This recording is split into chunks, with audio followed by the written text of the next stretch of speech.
ses engagements à la CGIL, son travail de soudeur, d'ouvrier de la métallurgie, ses choix, ses convictions, ses amis, sa passion pour la musique. Et puis ça raconte aussi l'histoire d'Alberto,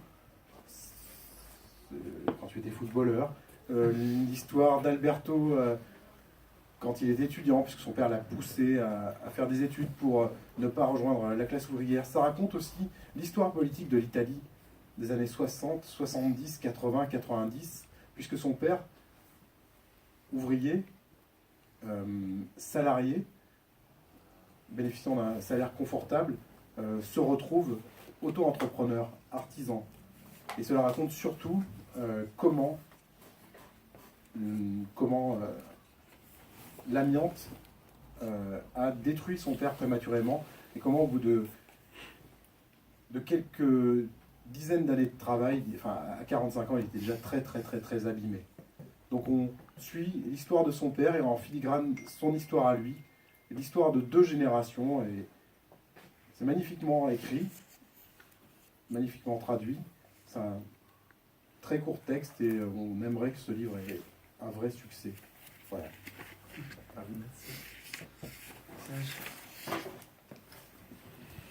Bon, alors je vais faire. Moi, je suis Serge Cadrepani, le traducteur d'Alberto, et Alberto Brunetti, ici présent, et l'auteur du livre.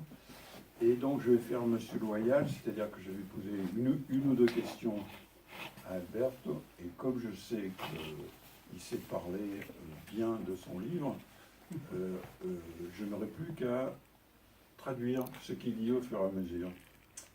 Mais je crois que tu comprends à peu près ce que je dis là. Bon. Donc, dans une chose frappe quand on lit ton livre, c'est le choix d'une forme d'écriture très particulière qui a été qualifiée de diverses façons, mais c'est une narration non-fiction, c'est ça? Et en même temps, parce que c'est un livre dans lequel on a beaucoup d'informations, et d'ailleurs, c'est aussi pour ça que ce livre a eu du succès, et aussi pour... il y a beaucoup de gens qui mènent une lutte particulière contre l'amiante, contre les pollutions industrielles, qui se sont reconnus dans ce livre et qui peuvent l'utiliser, des rencontres comme celle-là pour en parler. Et d'ailleurs, il y a au moins 2 personnes ici, à ma connaissance, qui pourront dire un mot après. Donc il y a un côté documentaire extrêmement fort, important et sérieux. Mais ce n'est pas un document, c'est un livre écrit à la première personne, mais ce n'est pas non plus un de ces livres faits pour faire pleurer. Capito. Fare piangere. Ah, ok. C'est pas un de ces récits mélodramatiques comme il y en a tant dans les librairies. C'est un livre qui utilise les armes de la littérature. C'est un livre qui a de très beaux passages sur le plan littéraire et qui n'a pas peur de recourir aussi à l'imaginaire, en particulier dans la fin. On pourra en revenir sur cette fin extraordinaire où tu fais intervenir Steve McQueen. Mais donc, ce qui m'intéresserait, c'est que tu nous expliques un peu comment tu en es venu à choisir cette forme d'écriture pour parler de l'histoire de ton père. Alors, Ho capito tutto. ti ricordi come facciamo? Sì, parlo un po' e poi ti lascio. Ok. Beh, la scelta di questa natura ibrida in qualche maniera era imposta dalla materia e dalla storia che volevo raccontare, perché Renato era un saldatore, quindi giustapponeva cose diverse fra di loro. Le choix de cette façon de faire en amalgamant plusieurs manières d'écrire était un peu imposé par l'objet de l'écriture, puisque Renato était un soudeur qui amalgamait des matières diverse. Io ho pensato che potevo fare con la scrittura qualcosa, con la penna, quello che lui un po' faceva con la saldatrice, cioè accostare sostanze espressive, materia che tendeva a non stare facilmente assieme, tentare una saldatura difficile fra la finzione e la non finzione. Non è stato. Ho cercato di farlo. Sì. J'ai pensé que je pouvais faire ce qu'il a fait sur le plan de ce qu'il faisait dans son travail, souder des substances narratives différentes, fiction et non fiction. Ma anche ho fatto ricorso al materiale dell'inchiesta, per esempio, le fotografie, le buste paga, la cartella clinica, e lì ho la cartella clinica, la documentazione sanitaria della sua malattia, montati con i ricordi di mia madre e con una cornice saggistica creata nel tempo con le mie letture di sociologia, di economia. Donc j'ai utilisé des matériaux comme ces bulletins de paye, son dossier médical, les souvenirs de ma mère, montés dans un cadre essayiste que je me suis forgé à travers ma lecture. E poi ho proiettato dentro al testo anche me stesso come osservatore rispetto alla storia. Et puis je me suis projeté dans le texte comme observateur de l'histoire. E il risultato è che non è un trattato di sociologia freddo, Renato non è un numero ma è una persona, e il lettore tende a identificarsi con lui, e la storia la racconto alternando continuamente tragedia e commedia. Le résultat, c'est que ce n'est pas un essai de sociologie froide.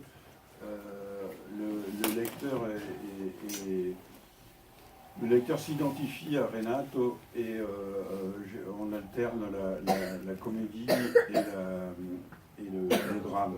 Et ça aussi, c'est une caractéristique de ton livre qui m'a frappé et qui donne un très grand plaisir de lecture, c'est que tu arrives à mélanger des moments extrêmement attendrissants avec des moments de pure comédie à l'italienne. Et puis, quand vient le moment du drame, on n'est jamais dans un mélo facile, mais c'est vraiment poignant. C'est vraiment poignant, justement grâce à l'économie de moyens que tu as. Tu n'en fais pas des tonnes, mais ça serre le cœur quand même. Ouais. Hai capito? Sì, sì.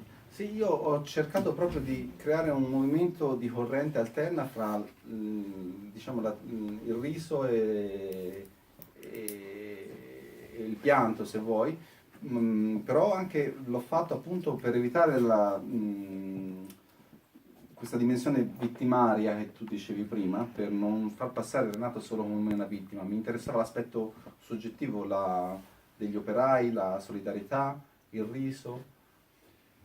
Oui, j'ai essayé de faire ce courant alternatif entre le rire et les pleurs, parce que ça ne m'intéressait pas de céder à cette tendance victimaire.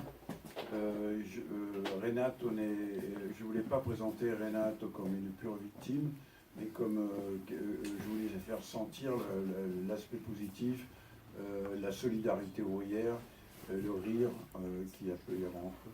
Ed è anche una strategia narrativa, perché di fronte alla storia triste il lettore si chiude in guardia, e io ho fatto una mossa da boxer, uso l'umorismo per farti abbassare la guardia e quando non te lo aspetti do un cazzotto al fegato che fa anche più male.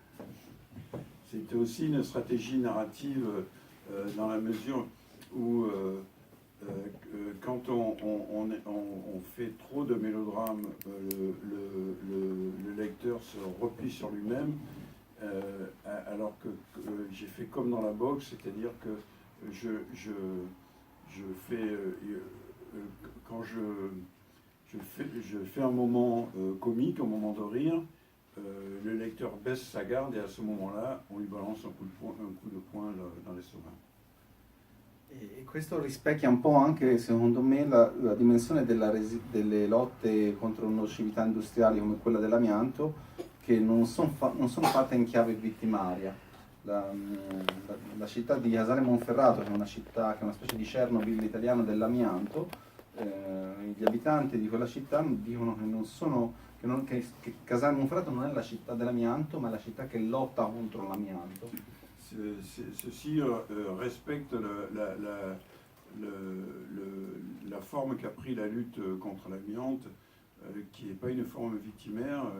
Casale Monferrato, qui est la ville sinistrée par l'amiante, qui est le Tchernobyl de l'amiante, les habitants disent que leur ville n'est pas la capitale de l'amiante, mais la capitale de la lutte contre l'amiante.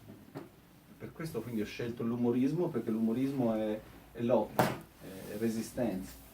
C'est pour ça que j'ai choisi l'humour, parce que l'humour c'est la lutte, c'est la résistance. Et donc il y a un autre aspect dans ton livre que je trouve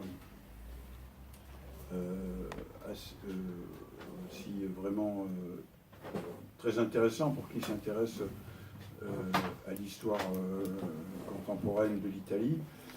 C'est le passage de deux figures de l'ouvrier, le passage de l'ouvrier d'usine fier de son travail, de l'ouvrier classique fier de son travail, qui est à une autre forme d'ouvrier que tu es, qui est un ouvrier précaire, qui a un regard très critique sur l'idéologie du travail qu'avait son père. Et ça s'inscrit dans une période justement de lutte où ces luttes ont ensuite été cassées avec la collaboration du Parti communiste et de la CGL, des syndicats qui l'utilisaient. Par le biais de ce qu'on appelle en France la restructuration, c'est-à-dire qu'on est passé des grandes usines, des grandes unités à des sous-traitances, l'éparpillement et puis la multiplication des statuts, etc. Et donc, ce récit, on voit ce père fier de son travail, et lui, il est tubiste. Salvatore Tubista. Salvatore tubiste, c'est-à-dire qu'il est soudeur tubiste, je crois qu'on dit tubiste en français, et il va construire des usines un peu partout. Et il est fier de son travail, et on sent, je trouve, en plus, il y a une façon de raconter comment, tu dis pas le mot aristocratie ouvrière. Si, Je me souviens pas, mais en tout cas, c'est pas, tu insistes pas là-dessus, mais on sent que ce sont des gens qui sont fiers de leur travail, fiers d'être ce qu'ils sont. Et en fait, la réalité, c'est qu'il est en train de se détruire sa santé, de se détruire sa vie, avec toutes les pollutions, en particulier l'amiante. Et en face, il y a son fils qui, lui, parce que Alberto a écrit un autre livre qui est la deuxième partie d'une trilogie qui se propose, 100 mètres, 108 mètres, qui raconte sa propre histoire de précaire qui est parti faire le pizzaiolo et le nettoyeur de chiottes en Angleterre. Et il se lavait les mains entre les deux. Ne vous inquiétez pas. Et donc, je trouve que c'est aussi une des richesses de ce livre. Sì, il tema dell'etica del lavoro era una delle cose su cui io e mio padre discutevamo aspramente, no? Perché, però erano anche le condizioni sociali che determinavano le nostre scelte. Lui era fiero della sua manualità, del suo saper fare, era orgoglioso, aveva un'etica del lavoro in parte anche molto stalinista determinata, ecco. E la generazione successiva spesso fa lavorare stupidi, inutili, ripetitivi, e è difficile essere fieri di lavori appunto come quelli che troviamo nel mondo del precariato della ristorazione, per esempio. Cette histoire de l'éthique du travail, c'était une question sur laquelle mon père et moi on se disputait énormément, parce que c'est vrai que mon père avait une éthique stalinienne, extrêmement forte, de fierté du travail, alors qu'il est difficile d'être fier de son travail quand on fait des boulots précaires comme j'ai fait. Per me questo mi dà anche un sentimento contraddittorio, io non sono sicuro di aver ragione, perché la sua etica del lavoro mi ha permesso di studiare, di diventare quel che sono, e al tempo stesso lo ha fatto ammalare, perché questa etica lo ha accecato sui rischi della sicurezza, nessuno gli spiegava che era pericoloso fare il lavoro che faceva, ad esempio. Cette question me donne un sentiment ambigu parce que d'un côté,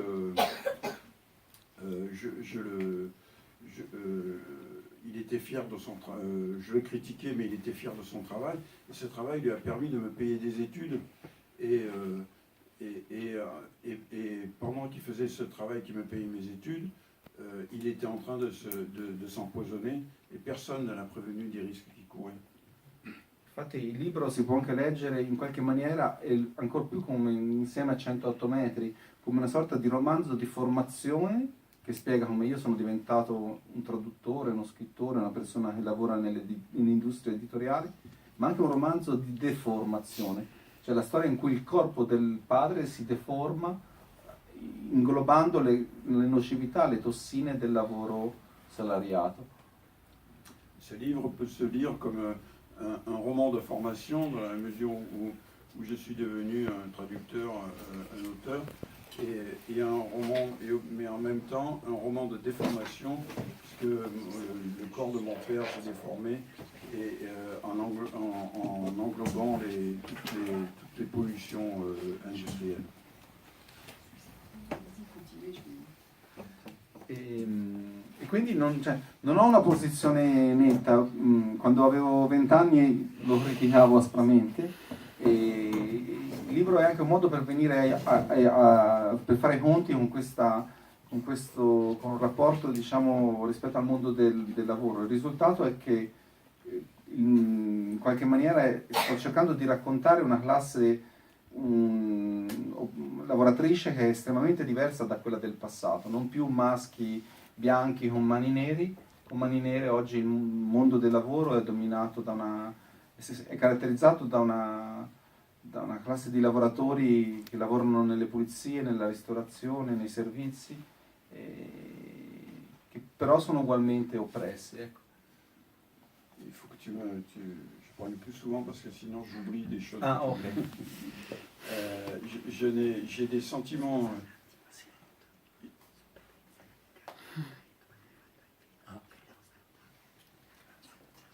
J'ai des sentiments particuliers vis-à-vis de cette question. J'ai des sentiments ambigus parce que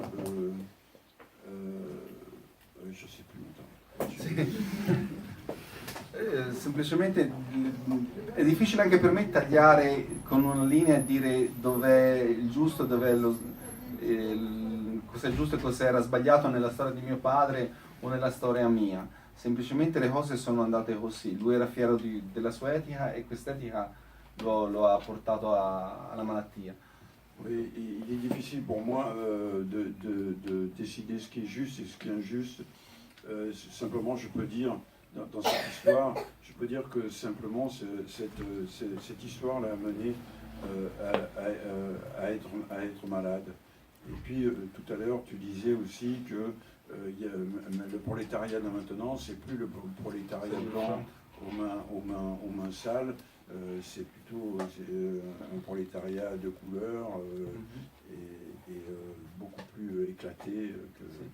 E quindi io cerco di trovare una solidarietà fra gli operai del passato e del presente, che oggi certe retoriche reazionarie dividono, no? Dicono in Italia prima gli italiani, bianchi magari, per evitare solidarietà fra sfruttati, immigrati, e fra vecchi e nuovi immigrati. Oui, je cherche à rénover une solidarité entre les deux phases du prolétariat, entre ce que les réactionnaires d'aujourd'hui cherchent au contraire à diviser, en opposant les uns aux autres, entre le prolétariat blanc ancienne manière et le prolétariat d'aujourd'hui. E cerco anche di spiegare che le ragioni della sconfitta sul lavoro, sui diritti della mia generazione sono collegate alla sconfitta della generazione di Renato. J'essaie d'expliquer que les raisons de la défaite de ma génération sont liées aux raisons de la défaite de la génération de Renato. Proprio perché Renato e tanti come lui si sono ammalati e sono morti sul lavoro, oggi noi lavoriamo in maniera estremamente precaria, ricattati, senza diritti. È lo stesso meccanismo, quello che ha ammalato Renato, è quello che ci fa lavorare in maniera così angosciante. Ecco. Oui, en fait, c'est parce que Renato et ses compagnons et ses camarades se sont tués au travail comme ils se sont tués au travail, qu'aujourd'hui nous travaillons, nous sommes dans la précarité, nous travaillons comme des précaires, et que c'est le même mécanisme qui les a tués et qui aujourd'hui nous fait vivre dans l'angoisse. Ma ancora questo non mi porta a fare una retorica vittimaria, non dico oh, povero me che vita dura, mi avete ammazzato il babbo, non mi interessa fare questa retorica qua. Il libro vuole piuttosto ispirare alla rabbia, cioè vorrei che il lettore leggendolo si sentisse arrabbiato, che non mi venga a fare così sulla spalla, ma che esprima la propria, che si ritrovi in questa storia e che esprima la propria rabbia. Donc, mais je ne voudrais pas que ce livre soit lu comme un discours victimaire, mais comme qu'on sente dans le livre ce que j'essaie d'exprimer, c'est-à-dire une colère, et que le lecteur se reconnaisse dans cette colère. Je ne voudrais pas que le lecteur vienne me taper sur l'épaule de manière compassionnelle, mais reconnaisse dans ce livre sa propre colère. J'aimerais bien vous lire un petit passage, si vous voulez bien.